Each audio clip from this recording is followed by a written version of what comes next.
শাওন মাহ আৰম্ভ হোৱাৰ পিছৰ পৰাই ভাবি আছিলোঁ যে এদিন আমি পামহিৰ ডাকিনী পাহাৰত অৱস্থিত ভীমাশংকৰ মন্দিৰলৈ যাম যিহেতু প্ৰত্যেকটো শাওন মাহতে যোৱা হয়ে যেতিয়াৰ পৰা আচলতে ভীমাশংকৰ মন্দিৰৰ কথা গম পাইছোঁ তেতিয়াৰ পৰা তাত মানে প্ৰত্যেকটো শাওন মাহতে আমি যাওঁৱে আৰু আজিও আমি ভণ্টিহঁতৰ লগত লগ হৈ মানে মই আৰু ভণ্টি গোটেইকেইজনী মিলি আহিলোঁ ভীমাশংকৰ মন্দিৰলৈ আৰু আজি আমি আহিছিলোঁ বৃহস্পতিবাৰে ভাবিছিলোঁ যে বহুত বেছি মানুহ নহয়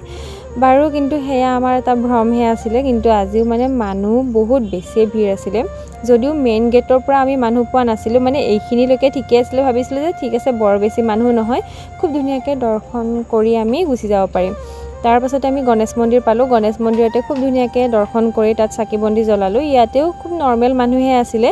কিন্তু ইয়াৰ পৰা লাহে লাহে যাই থাকোঁতে আৰু এয়া যে দেখিছে মই আমাৰ ধুনু বেটাৰ লগত ভিডিঅ' কল কৰি গৈ আছোঁ সি এতিয়া লাহে লাহে ডাঙৰ হৈছে নহয় ভিডিঅ' কলত অকণমান মানে কথাবোৰ বুজি পোৱা হৈছে আৰু এয়া চাওকচোন সেয়া গেটখন পাৰ হৈয়ে আহি দেখোঁ যে এয়া এটা কি দীঘলীয়া লাইন আৰু আমি এই লাইনটোত কমেও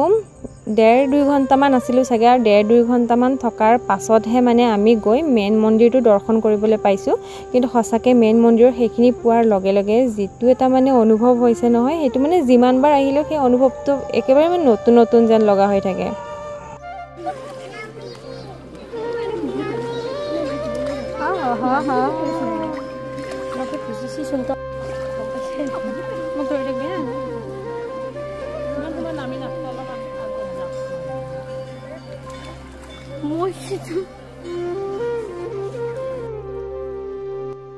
এনেদৰে লাইনত থিয় হৈ তাৰ পাছত আমি যেহেতু আমি 4জনী গৈছিলোঁ 4জনী দুজনীকৈ ভাগ হৈ গৈ পেলাই আমি চাকিখিনিও জ্বলাই আহিলোঁ যিহেতু লাইনত থাকি আমি ডাইৰেক্ট গৈ আকৌ মেইন মন্দিৰতে পামগৈ গাখীৰ ঢালিবৰ কাৰণে সেইকাৰণে তাৰ আগতে মানে আমি চাকি দুখিনি জ্বলাই লৈছোঁ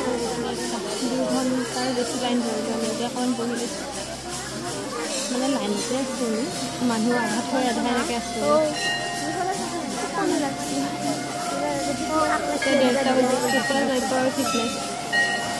আমাৰ যিটো অৱস্থা একদম বেয়া দেই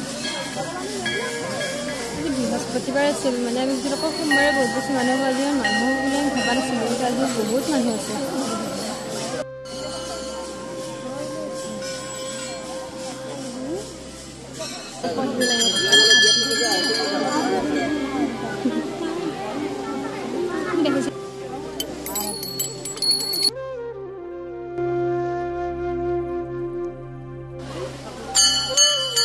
আৰু এয়া চাওকচোন ইয়াৰ মন্দিৰৰ পৰিৱেশটোৰ কথাটো ক'বই নালাগে বাৰু এনেই মানে কিবা এটা ভাল লাগে ইয়াতে যিহেতু একেবাৰে প্ৰাকৃতিক পৰিৱেশৰ মাজত কিন্তু এওঁক যে দেখিছে এওঁ যিটো মানে গান গাই আছিলে যিটো তেওঁৰ মাত মানে কণ্ঠটো সেই কণ্ঠত মানে পৰিৱেশটো আৰু বেছি ভাল লাগি আছে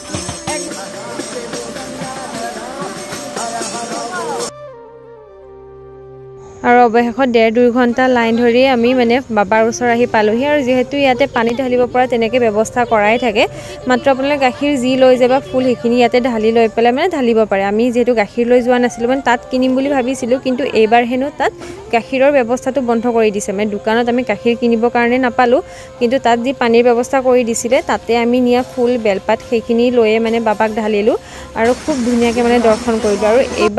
এইবাৰ নে কি নাজানো কিন্তু হয়তো আজি বৃহস্পতিবাৰ কাৰণে আৰু বেছি মানুহ নাছিল বাবেই চাগে আমি খুব ধুনীয়াকৈ তাত অকণমান সময় ৰৈও মানে দৰ্শন কৰিব পাৰিছোঁ যদিও মানে মানুহ আছিলে আৰু এয়া মই বাবাৰ ওচৰৰ পৰা অকণমান নিৰ্মালি লৈ ল'লোঁ আমাৰ ধুনু বেটাৰ কাৰণে যিহেতু তাৰ গাটো মানে অকণমান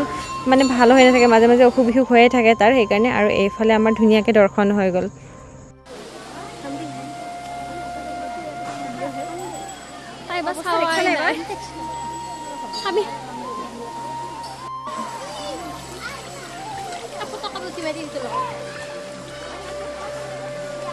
একো নাহা নেকি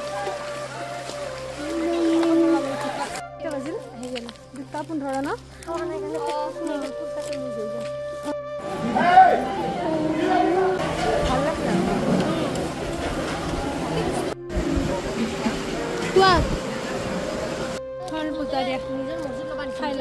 আমাৰ ধুনুৰ কাৰণে ঝুনঝুনা লৈ লোৱা এটা চাওঁ ঝুনঝুনাটো চাওঁ ৰ'ব আছে কি ধৰে বাবুৰ কাৰণে শুনুৰ কাৰণে বেচাৰা তুই একো তো নলে আৰু লগাৰ এইটো শব্দ কৰলি খালি অলপমান ঘূৰিব জানে আৰু একো কৰিব নোৱাৰে